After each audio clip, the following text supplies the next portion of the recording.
Legacy days, we'd all be talking, and I told everybody we're going live at the top of the hour. That's what's going to happen. Right. And here we'd be like 2-3 minutes in, and then, he'd be like, "Are we live yet? Why didn't you tell us? What did I say that?" Like, yeah, top of the hour every time. Well, I'm all me all the time. So Terry, you just kind of slide in. You're like, "I'm here. Let's go. Diddy up. I got this. Show up and look pretty, baby. That's what I want on the job description. Show up and look pretty." Yep. Can't deny it. All right. Well, that being said, we are live in 5, 4, 3. That's no big. There we go. I got to get my monitor on. Okay. So welcome to today's Mobility Tech and Connectivity Show. I'm Ryan Girardi. That's weird. Today's Wednesday, January 6th. I feel like I'm in a sound room. All these like floating sound. What's going on over there, John? It's a Jimi Hendrix video is what it sounds like. Yeah. Let me stop sharing. I have no idea what's going on. Yeah, stop sharing my screen here. Got Terry Lancaster. What up, yo? Couture, or we can call you Cooter, right? You can call me Cooter. The man with all the noises, apparently. You're gonna have to tell everybody. Terry, why don't you give us a story of you and Cooter? Cooter is my life mate. We've been on the same hockey team for about the same old man hockey team for about a dozen years, usually 2 teams at a time. As we just explained, we see each other naked at least twice a week, every week of every year for a decade now. Cooter's also a content specialist for Ingram Entertainment, and he writes movie reviews for 8 Tracks. Is that what you're doing now? You're doing the reviews on the 8 Tracks, right, Cooter? Right. Betamax is actually going to make a comeback this year. That's it. You got the hot tip right here. Everything old is new again. So he's in the basement at Ingram, cranking out their content, and he's a guru when it comes to pop culture. He knows every line from every movie ever made, and we're here to talk about Super Bowl commercials and J-Lo. And J-Lo and Shakira. Don't shortchange Shakira. I'm Team Shakira too. I'm good. I'm all good. I'm bringing the tongue action to the hockey rink tomorrow. Yeah. It's all going in. I'm gonna probably look dumb here, but I have no clue who Shakira is. I thought she was some 20-something-year-old, girl dancing on stage, and I'm with a group of friends, and I'm like, "Who is this girl?" And she's like, "Oh, Shakira, she's great. I love her." I'm like, "How long has she been around?" She's like, "Well, she's like in her 40s." And I said, "No way. She looks like she's 26." She came in when Nirvana came in, Ryan. So you might want to look that up. So how did I miss that? I mean, I was impressed. I was impressed. You've been on the Kid Rock train for the last 15 years, and you missed an entire thing going on. Yeah, it means you have musical taste, Ryan. Really, it's a good thing. Ryan, I don't know if I've told you this, but Cooter grew up with Kid Rock, with him, like in his house. I have been to his house in Mount Clemens. Yeah, his 3-story. Did not grow up in a trailer park mansion. Yes, I have a story for another day, but I have Bob Ritchie and I go back to high school. Very cool. Very cool. Yeah, Terry's not a big fan. Terry, you say he grew up on the elites. His dad owned car dealerships. He was upper crust. He was pinky rings and tea parties and all that stuff. And at first he decided he was going to be an inner city rapper, and then he decided being a redneck paid better. So he just keeps confiscating cultures until he found one that stuck. Right. Well, I can confirm. I was actually not a fan of Kid Rock growing up. Just wasn't my style. I was a rocker. He was like more fusion hip hop rap. Well, I love that first album, Devil Without a Cause. I love that album. Well, he's grown on me anyway. Bob Ritchie, shouts out to you. Can't get on. Can't say half the things I was going to say about that. So okay. We're back here, second time. We did this last year. 3 of us got together, went through some of the commercials and whatnot. So Terry, I know you're a major, huge football fan. What did you do on Super Bowl Sunday? Yeah, honestly, here's what I did. I watched I think I watched most of the first half of the game because my wife was watching it and because I knew we were going to be talking about this. So I was kind of watching for the commercials, but I set the DVR so I could go back and watch the commercials. So I watched about the first half of the game. I actually knew going into the game who was playing this year, which is a pleasant surprise for me. That was. But I only knew because Tennessee lost to Kansas City, just a couple of games ago. So I knew that Kansas City was going in. So I was paying attention much deeper in the playoffs than I normally do. And so I knew Kansas City and San Francisco were playing. So I watched a little bit of it. And about the time the halftime show started, I went to make dinner. So I cooked dinner all through the halftime show, and then sat down. Maybe I don't remember, went for a run, but I did. And then I watched about the last quarter of the game. Did you go back and watch the halftime show on DVR? I did go back and watch the halftime show on DVR, which was ironic because the halftime show seemed to be, I kind of waited to see, what got the zeitgeist, what got everybody talking, what were all the comedy shows talking about, and it wasn't one of the commercials, it was the halftime show, and there was America split. It's red blue states right down the middle, baby, and they're either on team halftime or off. It's people either hated it or loved it, and it was but it was what folks were talking about. So it was interesting that I didn't see it until after I had seen the topics of conversation. Well, it was, for me, it was very interesting that they, you said the red blue state split, but it was like, as opposed to last year where what's his face, took off his shirt and no one seemed to have a, care in the world. Like, ooh, yay, look at half naked man. But, have a woman shake her hips out there and all of a sudden everyone's like, woo, I got the vapors, we can't be seeing half naked women, shaking their things. It's like, okay, double standard much. It was an interesting take and an interesting comparison 1 year off. So. There's no double standards in media. Come on. Yeah. So I was, after I heard this, literally, I thought I was expecting erotica. I waited till everybody went to bed and turned off the lights before I watched the halftime show, but it was not like, Adam Lambert was a lot more naked than either one of those girls were. So that's a good point. Those ladies, because those were mature adult women up there on the stage, by the by. They were indeed. I found this interesting. So I was with a small group. It was like 2 families. There were like 5 teenagers there. And then I have 10-year-olds too. So there are a few 10-year-olds, and the kids in general, the teens and the younger kids were like not that interested in the game. They'd poke in, but they were more interested in each other. Halftime, they could have cared less about it. One of them even said, I'm like, don't you guys want to watch? I'm like, I don't think NFL halftime is really for teenage boys. I didn't think they know it was right. Yeah, I'm like, that's where I'd be if I were 15. Yeah, but you got to remember, J-Lo is his grandmother's age, so that's true. That is true. Yeah, I have two kids, a younger set. I have an 8-year-old and a 6-year-old, and my daughter was intrigued, not because of the half-naked ladies dancing, but just that she didn't know who J-Lo or Shakira was and couldn't really quite figure out if she was listening to music or not. And I was like, okay. And she was convinced that the one guy who came on randomly was Marshmello, which I tried to convince her that it wasn't Marshmello because he wasn't wearing his Marshmello hat. But, try to convince an 8-year-old it's not Marshmello. It's not something you can win. So I don't know what Marshmello is. What is Marshmello?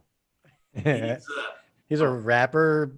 EDM music type of guy. Yeah. Okay. He's known for wearing a big marshmallow type of helmet. Yeah, he's not rap. Yeah, he's like club music, right? Okay. Yeah. All right. Yeah. Like the guy is that the guy I thought it was like a rabbit or a mouse hat or something. No, there's somebody in a mouse hat. That's that's Death Mouse or something. Death Mouse. Yeah. I think we're heading into territory we don't know anything about. We're way off track. Let's go back to 90s music. Can we talk about Nirvana more? I got that. Hey, we tried bringing up Kid Rock, but that didn't even flow. All right. Well, so Cooter, tell us about your experience. What was your environment? What were you doing? Super Bowl was chill. Had a few friends over from the neighborhood. Cooked a bunch of food. Smoked a butt, which is what we do down here in the South. Had some barbecue. Had some wings. Watched the game. Watched the commercials. Again, as Terry kind of mentioned, because being in Tennessee, I'm not a big football fan, but there was some more excitement in the playoffs this year because Tennessee did well. So it seemed like there's people wanted to see how the Chiefs did after beating the Titans. So we kind of just just had a real laid back, relaxed, few drinks, and enjoyed the game and the commercials.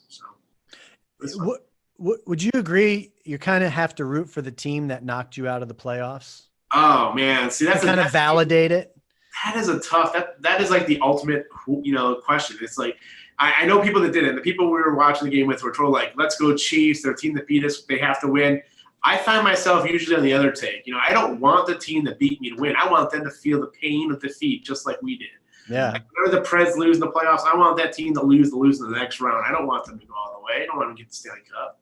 See, I'm an Eagles fan. So if the Cowboys knocked us out, or just in general, I would never want the Cowboys to win ever, especially if they knocked us out, or even if they knocked us out. But for the most part, it's like, all right, if we're going to get beat, it might as well be by the champions. Right.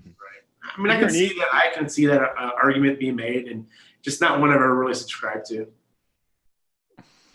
Well, it's a good game. I think everybody agrees it's a good game. Last year, if we hadn't agreed to go cover the commercials last year, I would not have finished last year's game. Right. I mean, it was just like, whoa, like put me to sleep. But this was a good, fun game. And like I said, I was with there were two families. So it's full house, probably 15 of us there. And it's chaotic, just chaotic. The kids on their phones, wrestling, goofing off, goofing around. And I'm sitting here taking notes.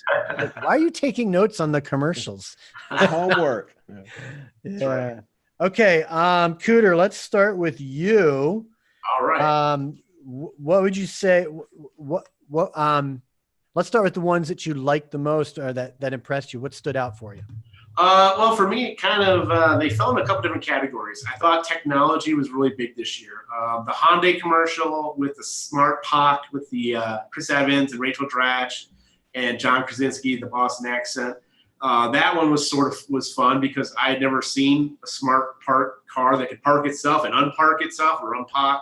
You get the Boston accent going.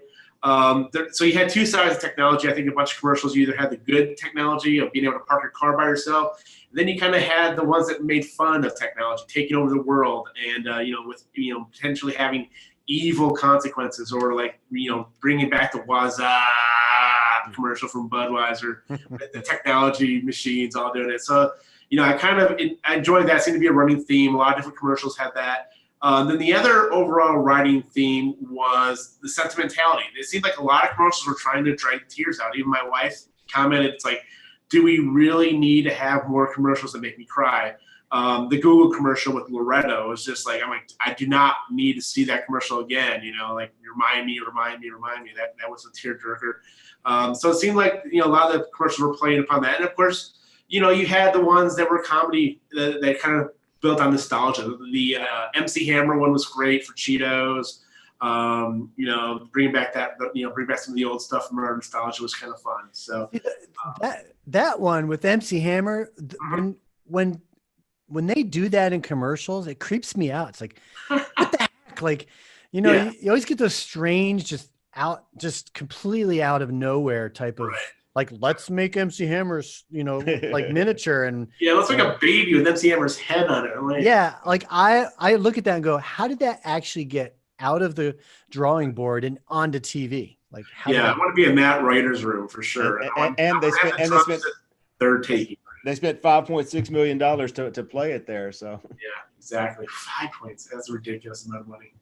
Crazy. So do you guys keep notes while you're watching the commercials, or you just got all this committed to memory? A little both. I was cooking this year, so for the first half, I didn't get a chance to take a lot of notes. Took some notes in the second half.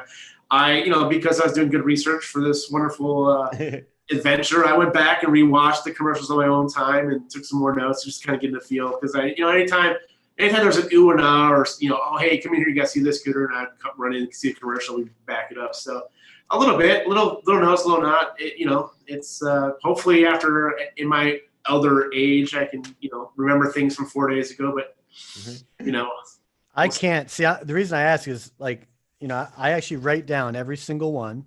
Yeah.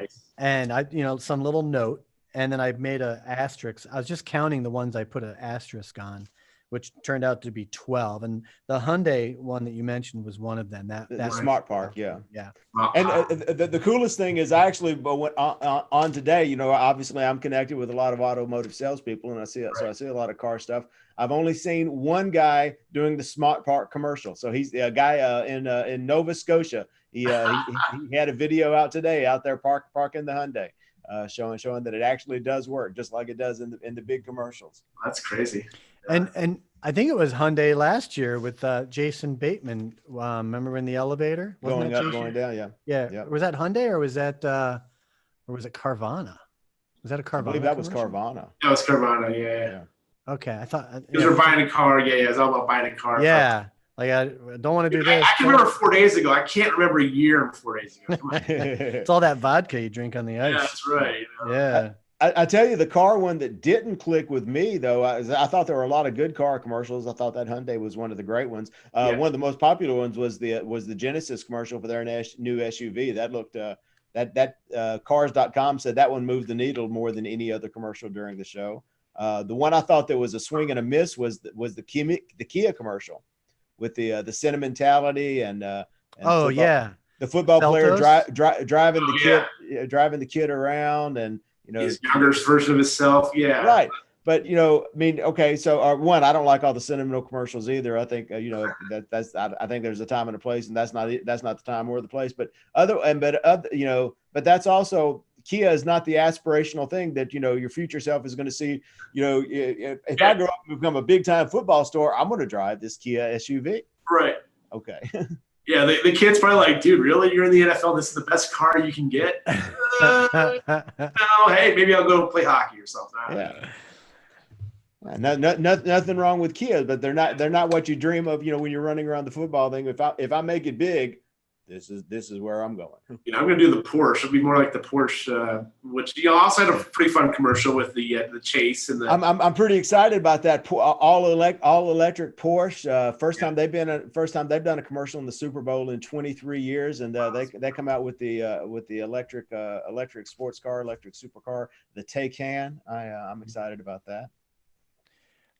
Did you catch the all electric Hummer coming out? I did. 1,000 horsepower, it said. So I thought that was one of the big things I noticed is there was a couple of car companies talking about their electric vehicle, talking about zero emissions, and so no sound.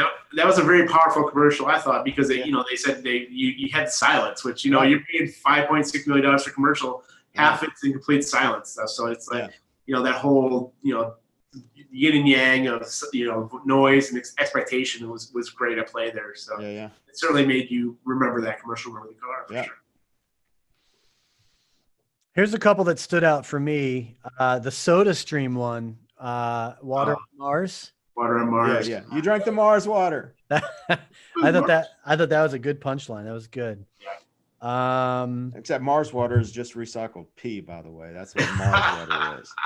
Or so we saw that movie with Matt Damon where he was on Martian, and my daughter always refers to it as the poop potato movie. So he grew potatoes out of poop.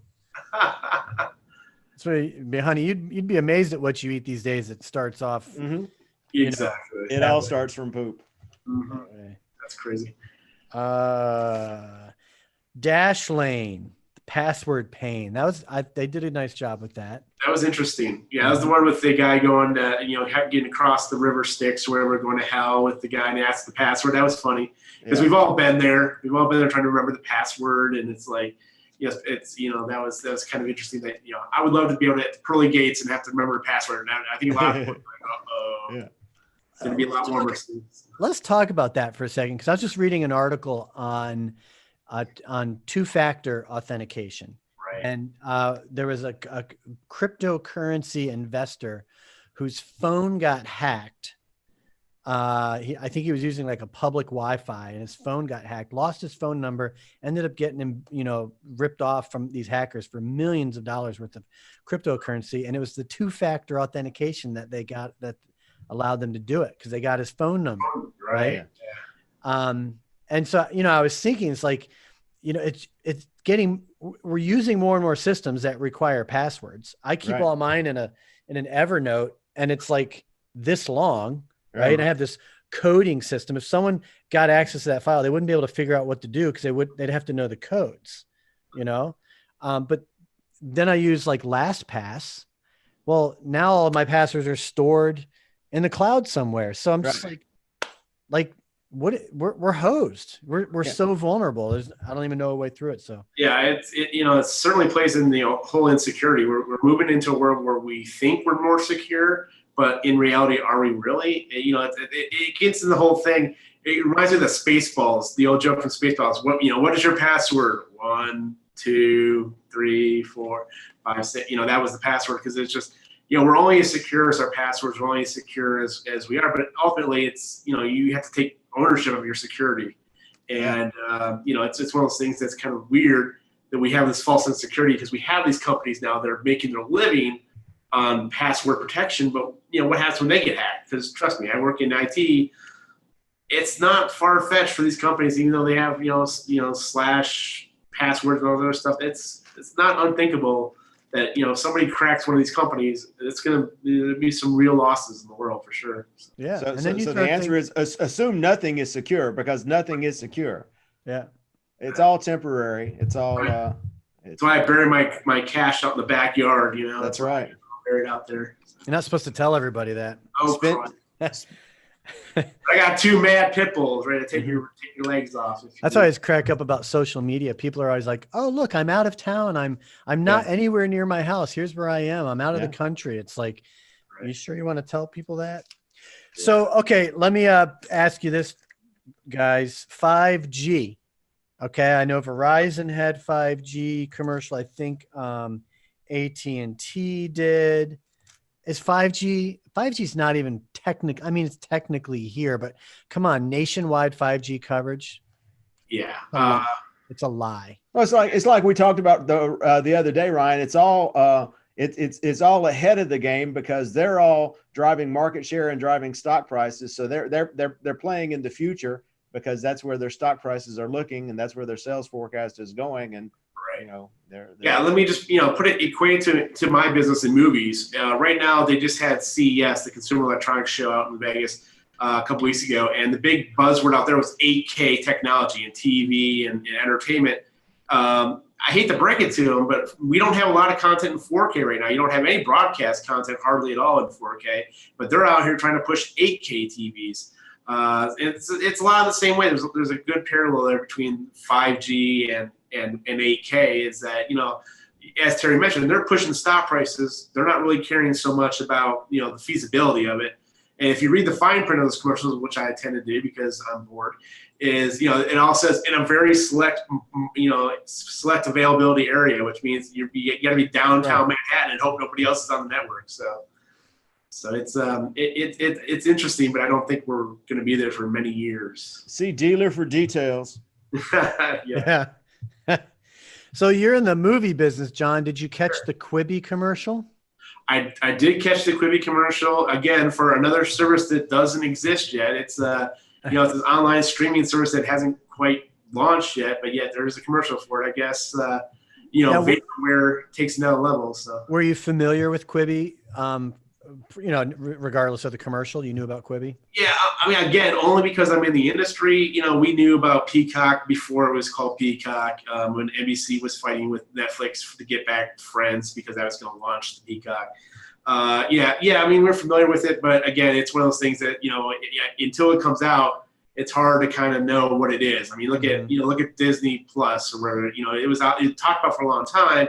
When it eventually came out, they got a great market share, but again, they realized they had, they didn't do a real good job of getting their original content and then kind of, sliding it in place. They got a whole bunch of stuff. They led with Mandalorian, and then, which was great, but then they didn't have something ready to go afterward. They should have had, if they were smart, they would have the content ready to go. And I think that's what, Quibi is be interesting to see when they do launch. Are they going to have that content ready to go? And on demand and what you want, because that's the worst thing. Like Apple Plus is another example.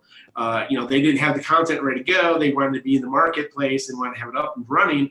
But again, people are getting buyer's remorse by saying, okay, I've subscribed this, or I got it for free because I bought an Apple device. I watched the one show I like. Nothing else really appeals to me. So are they going to renew? Probably not. So I only knew of Quibi because I happened to listen to a podcast where they had the CEO on, Sure. and I got kind of, I knew, and as the commercial was going, I noticed at the bottom it said Quibi, and Yeah. I was like, oh, that's what. But if I didn't know that, if I hadn't listened to that podcast and know that, I would have had no clue what that commercial was telling me. Like Right. the Well, commercial. I had not heard of it. And so basically what I got from it was a content distribution platform for videos 10 minutes or less. But I didn't know if it was like YouTube with a 10-minute limit, or if it was produced commercials from, from producers, or what kind of content it was. But, I gathered it was a video content service for short videos is So what you I did got. get that from the That's all I commercial. got. Yeah. I think it's a great concept. It's based off of research. They've determined their research shows them that the content that's thriving the most right now in media land is average of 6 minutes, which kind of flies in the face of what we think of, like when you think of LinkedIn and Facebook. But YouTube has longer form content. They're not going to produce their own content. Which basically makes producers and studios, they're the ones that are going to produce it, and Quibi's just going to basically license it and distribute it. Yeah, at least at the beginning, but then again, Netflix started out as a DVD by mail business. So Right. I mean, Now they have to make. I would be interested. 5 years from now, Quibi takes off. I would be shocked if they weren't producing their own content. Sure. And again, when YouTube started, YouTube was limited at, I think, 15 minutes. Terry, maybe you remember? Yeah. There was something you had to do for a long time. You could only upload 15-minute videos, Right. and then at some point, if you had enough content or enough subscribers or enough viewers, whatever, then you could download, because it was a big. I remember when it was a big deal for me when I could get over 15 minutes on YouTube. Right. So it's it's an interesting concept, although I don't think it's really that original. But we'll see. I mean, it's all about what they make available on it. And you look at the success of TikTok, you look at the success of YouTube, and it sure. I mean, it's very possible that they could take off. And spending that much money on a Super Bowl commercial before you're launched is a heck of a risk, and hopefully it pays off. We'll see. Probably will. I don't think a single ad for something that unknown, to me, I'm like, that just seems like it's like throwing a match in a wet closet to me. It's like so much noise out there. Right. But it is a mobile only service. So it's not something that's on your TV, and that's a big differentiator. You mentioned TikTok. I'm amazed. I was watching this video compilation this morning with my 10-year-old. And it was a YouTube video. It's like 10 minutes long. And it was basically a montage of Vines. Remember Vine, which I think is now, musically is now TikTok. And, there were some in there that were funny, that we actually went back and watched again. But for the most part, I'm like, this content sucks. Like user generated content can be just horrible. Just really, but to each his own. Yeah. To each his own. Quibi's going to get professional grade, professionally produced content is what they're going to, it's not going to be user generated. Well, so I mean, if a sitcom is really, if you start watching a lot of sitcoms like I'm doing now on Netflix, a sitcom is only 18 minutes.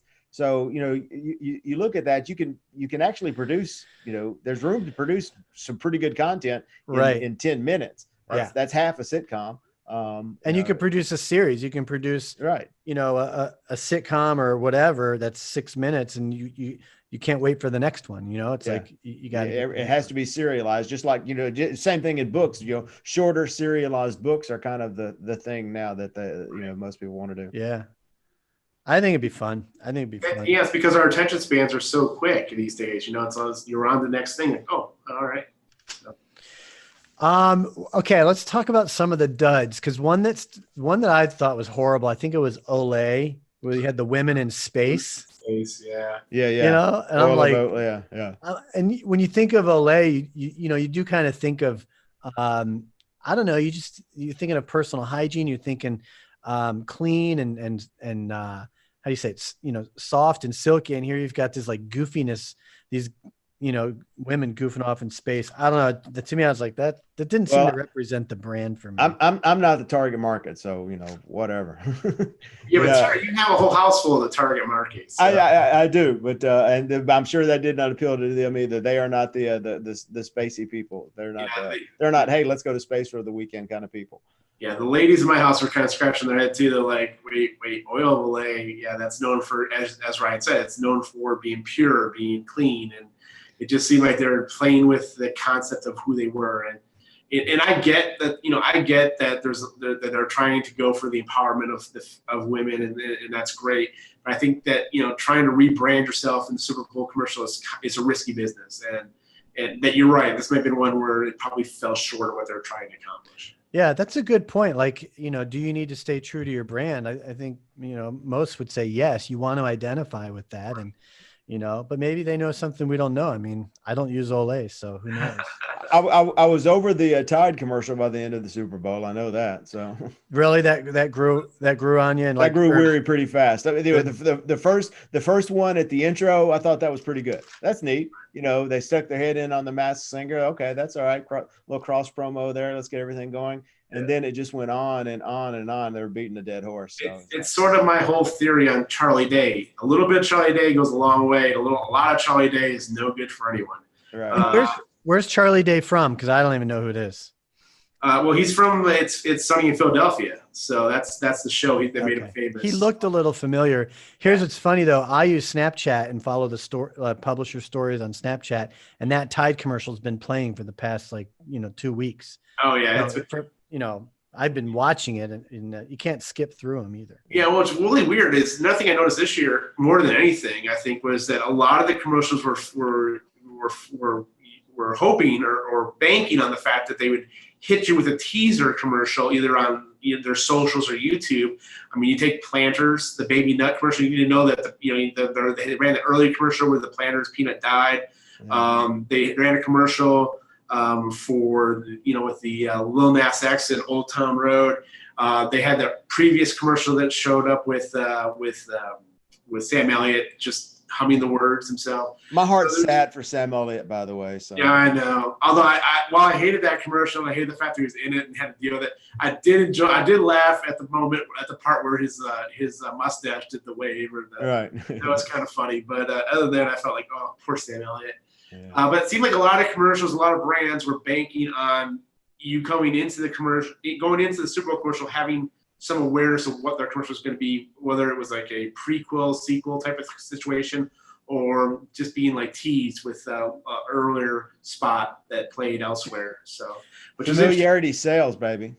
Well, Stella Artois really pulled that off last year, if you remember. Yeah. They had 3 variations or snippets of the same commercial, but then you got the whole thing on the Super Bowl, which I thought was cool. I think that's good. No, I agree. It seemed like they went a little too far. A lot of brands really went at it this year, and you had to bring that into it. Okay.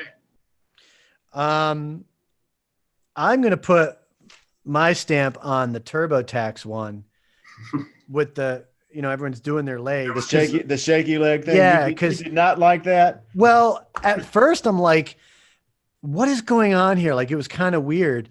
But by the time it finished, I was like, wow, that was kind of brilliant. You're not going to forget that commercial. So many times you see a commercial that is good, but you forget who it was, you just don't even know who it was. And I felt like TurboTax did a great job of sticking their name to that commercial. And I think I saw a version of it yesterday or something. I don't know if I was watching TV, and I was like that. I don't know. I felt like that was pretty well done, and because it stood out as well as it did. It stood out, and it had great brand recognition, but it's also very topical right now because everyone's doing their taxes. I mean, heck, today I just got my tax return. So, I mean, I used TurboTax, got my tax return in a couple of weeks, and it's something that sticks out. It's also topical. People are thinking about taxes, and the shaky leg was weird and odd. You're right. By the end of the commercial, it's just kind of catchy. People kind of caught on, I thought. So yeah, it stood out for me. The other one I thought was cool, maybe because I'm a Jeep fan, was the Bill Murray Groundhog Day with the Jeep. I'm a Bill Murray fan, so that was my favorite spot of the day. So yeah. As a movie guy, of course, Groundhog Day. The fact that the Super Bowl was on Groundhog Day made it even more, superfluous. It just was perfect. The fact that they, Jeep took advantage was great. Although I will say that, while the Bill Murray was great, I did think that all the brands missed out because of the Super Bowl, 54 LIV. Why was Liv Tyler not featured in the Super Bowl commercial? Yeah. Super Bowl LIV commercial. I mean, they missed out there. They missed the boat, but otherwise, Jeep did great. The Bill Murray Groundhog Day was perfect. I think it, in many ways, won the day. A lot of people's thoughts. Terry, did you notice the Facebook group commercial? I did not see that one. No. That one was personal for me because I've just struggled with Facebook in general. I know. And the commercial's on, and I immediately was like, oh, they're advertising Facebook groups. And I got to say, man, that commercial's like, man, I can connect with people. Just like, it really did a good job saying person to person, belly to connect belly. with people on Facebook groups. Or at least connect with Chris Rock and Rocky Balboa. So, it was a good use of the word, good use of the play. I liked it. That was good. But, it's like one of those things. I'm with you, right? I'm like, Facebook groups and Facebook in general, there's a lot of great things about it, a lot of bad things about it. You get out of it what you want. So maybe it's a way for Facebook to try to, help save that brand a little bit, save their face. So we'll see what they do. I mean, look, my 15-year-old nephew, I got a friend request from him a few months ago for Facebook. And I said, oh, you're venturing into the land of Facebook. And he said, well, I figure I should. That's where all the adults are, at least. That's right. Well, they are. And it's weird because Facebook is starting to try to recruit younger. My kids, believe it or not, 8 and 6 again, they begged us and we finally paid to get Facebook Messenger for kids, which is something that parents can run and operate. But it is through the Facebook portal. So you're able to add friends that have Facebook Messenger, Facebook accounts. So now I'm constantly getting, stupid things and messages from my kids, and they're messaging grandma and grandpa. It's like, oh my goodness, which just opens up a whole new can of worms in terms of trying to keep your kids protected on social media. And, it's like they're trying to get them early. It's scary sometimes. Facebook is the 800-pound gorilla, boys. Yeah. Your daughters are all out of the house. They're all like, post. They're grown. They're not out of the house. They're grown. Yeah, they're grown. Cooter, what about your kids? What age? Daughter's 8, my son's 6. So they're all in the house. And do either of them use Instagram? Neither one of them use Instagram. They would if we let them, but we've been very protective in terms of allowing them to use social media. All right, so you probably don't let them use Snapchat then. They know about it only because that's where you get the funny filters, and they love the filters, and they'll play with our filters, but we will not. We don't let them have it or have their own accounts. So mine are 15 and 10. Right, that. And my 15-year-old just he was into Instagram for like a year or two, and then he just kind of Snapchat is his world. Like that's his crack, man. Like that's where everyone is, and it consumes their lives. It's wild. It's really wild. Yeah, like you said, your cousin or your nephew saying, it's like, Facebook has become the old person's spot, as it were. And as new technology comes along, new things, I see a lot of younger kids bouncing, from here to there. So right now it's Snapchat. Next week it could be, who knows? So. Well, I see them all as they reach adulthood and join the masses. Then they get sucked into the Facebook vortex because that's where the adults are. So when they start playing in grown-up world, that's where they are. I just read your article, Terry, that who was in the article? But you had a video. You were talking about Dan Rather, saying Facebook is the new. Yeah. How long ago was that article written? Probably that was written right around the time of the 2016 election. So it was because Dan Rather was talking about that was at the time that. It came out right at the time that Trump had said something about the Second Amendment at the NRA convention about shooting Hillary. So it was right around that time. I got that sense. I was looking for the date, but I couldn't see. It's right around the 2016 election. Yeah, I got that sense that it was. Cool. Anything else we got to cover? We get it all. How about the Mountain Dew Zero with Bryan Cranston? That was good. That was freaky, especially at the end. Ooh, playing the twin girls. Yeah, that was a little weird. I don't know. Did we talk enough about the halftime show? I mean, you guys go. Cooter, you and I should have much more long, intricate conversation about the halftime show. Like I said, I was disappointed because I was expecting erotica, and it was very, very, very subdued in my attention. And I did like the Shakira music with the horns. I'm a big fan of the horns, so I thought that was musically impressive. And then the abs are just, they're just the abs. Without a doubt. I liked Shakira's the music that she went back and forth to. When J-Lo came in, the music just felt like it had no substance to it, and I felt like there was just all this, just lights and glam and glitz. The dancing is great, but it was like sometimes you just want to actually get into the music, and that's not to me. I didn't dig the J-Lo music, but I did dig what Shakira was putting down. So yeah, for sure. Well, folks, we're going to call it a wrap. All right. And Cooter, great having you back up here. Hey, anytime. Hard to believe how fast a year goes by.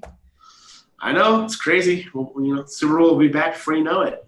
I meant to ask, don't you have a red stapler around there somewhere? Yeah. Somewhere. Swing line. Swing line.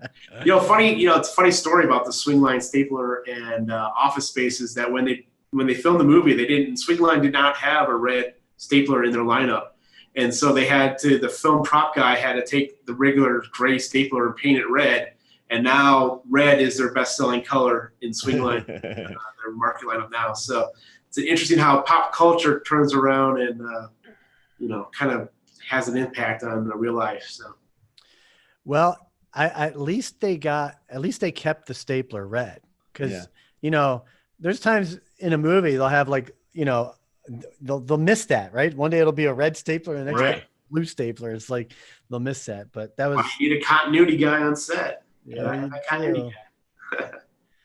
All right, folks. Well, have a good afternoon. If you're watching this live or if you're watching the replay, if you haven't subscribed yet to the Auto Converse podcast, get your podcast app and go search for Auto Converse. Doing a lot of great things there, a lot of great info about mobility and automotive and markets and all that good stuff. So Terry's on there probably about once or twice a month, and it's good stuff. So check that out. If you like what we're doing, make sure you subscribe to our YouTube channel. Press that bell icon so you can get notified when we schedule new events and go live. We do this every Wednesday at 2:00 Central. Gentlemen, enjoy the rest of your week. Adios. See ya.